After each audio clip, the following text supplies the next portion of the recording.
আসসালামু আলাইকুম প্রিয় বন্ধুরা, আপনারা কেমন আছেন? আশা করি ভালো আছেন। আজকে আমি ডাবের পুডিং বানাবো। তো এর জন্য আমি একটা ডাব নিয়েছি, আর এই যে ডাবের মালাই বের হয়েছে, এই ডাবের মালাইগুলো আমি ব্লেন্ড করে নিব। বাকি প্রসেসটা আমি পুরো ভিডিওতে দেখাবো কিভাবে কি করছি। তো বন্ধুরা, নিয়ে নিচ্ছি ব্লেন্ড করার জন্য। এর সঙ্গে আমি দিয়ে দিচ্ছি 1 চামচ চিনি। আপনারা চাইলে এই চিনিটাও স্কিপ করতে পারেন।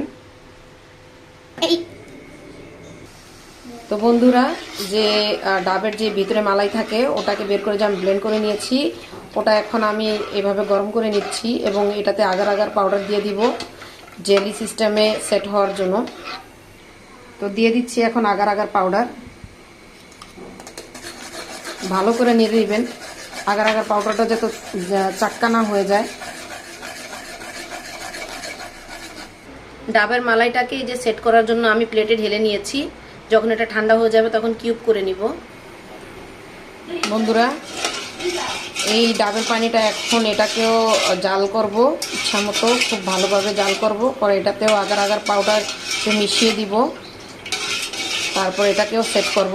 ওদিকে আমার যে মালাইটা ছিল ডাবের, ওটাও সেট হয়ে গেছে, ওটা কিউব করে কেটে নিব। তো বন্ধুরা, এই যে কিউব করা হয়ে গেছে, এখন আমি এটাতে ঢেলে দিব। ডাবের যে পানিটা ছিল ওটাও তৈরি হয়ে গেছে, এই যে ঢেলে দিচ্ছি।